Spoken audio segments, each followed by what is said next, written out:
Hello, my friend. This is Clyde.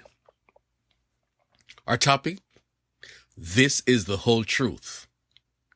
Today we need to settle the score. Is there a God, and who is he? There are numerous options before us, too many to be explored, and if truth be told, we would probably waste our time in looking at options. But let us reason together on this occasion, and let us discover the whole truth. Isaiah 40 verse 18 challenges us to do a comparison. With whom then will you compare God? To what image will you liken him? That is how we live most of our lives. We compare and then we make a decision. The writer is putting up God for you to make a decision between God and the competition. The writer brings two options to the table, options that represent the wealth division of the world. He says that those who are rich will look at idols made from precious metals, draped in rich ornaments of gold and silver, crafted by the best goldsmith. Think of the care that the professional exercises first in selecting the finest metal and the long hours and care he exercises in bringing this thing to completion. Once done, the goldsmith comes in with layers of gold and silver chains and adorn this awesome idol. There is the other man, poor but determined to find his own God, so he turns to wood that will not rot. Ain't nothing wrong with a wooden God, right? He looks around his community and he finds the best carpenter sculpture, and the end result is a God that will stand up and will never fall over. Is that the best you can offer as a comparison with God? God is not made with human hands. In fact, God is not made. He states without fear of contradiction that he is Alpha and Omega, beginning and end. He did not say he was at the beginning and he will be at the end. To do so is to suggest that someone or something was in charge to have set a finite beginning and a finite end. God said, I am the beginning. That means he has always been, that there was never a time when there was no God. The writer asks, what shall you compare God with?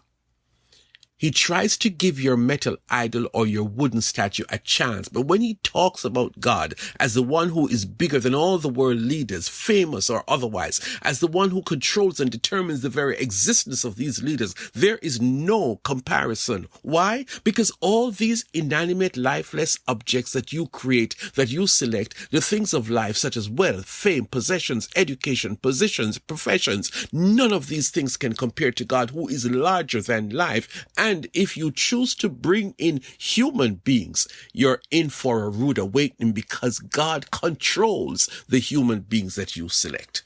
But can we continue? In Isaiah 40 verse 25, the writer raises another comparison. In other words, the inanimate objects, the lifeless idols, they failed miserably in the comparison. So let us turn to living beings. To whom will you compare me? Or who is my equal, says the Holy One? God speaks first. You know you're in trouble when God speaks first, because he raises the bar very high. God did not have to search hard to find data that supports his position and claim as God.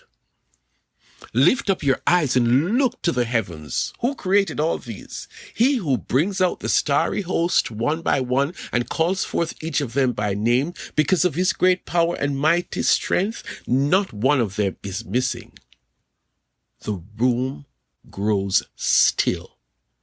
You can hear the drop of a pin. Did God just speak about the marvelous and mysterious details of that phenomenal sphere called the heavens? God boldly invites you to step outside one night when the sky is clear, and he asks you to look up. You know, the first time God asked someone to look up was when he was talking to Abraham and asked him to look up and count the stars. Why? Because that is as vast a number of Abraham's descendants who will follow. And mind you, God was talking to a man in his late 70s who had not fathered a child. Your future, says God, will be as numberless as the stars in the sky. So now God asks you to look up because he is going to school you in some truth. Do you know who created all that you can see? And you know you have run out of vision because there is too much to see. So in your wisdom or your knowledge, have you found the answer to God's question? Didn't they tell you about evolution and the Big Bang Theory?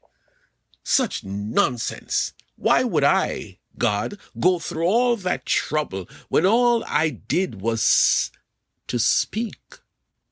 On the fourth day, here's what I said. Let there be lights in the vault of the sky to give light on the earth. And it was so.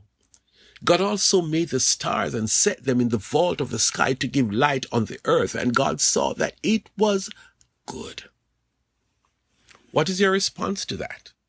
I never thought you had anything to say, but God continues by telling you that those stars that you see, and even the ones you can't see, that he brings them out every night simply by calling their names. Yes, he does. And he says that he is so good at this thing that none of these stars have ever missed their nightly appointment. Each star comes out at God's spoken word.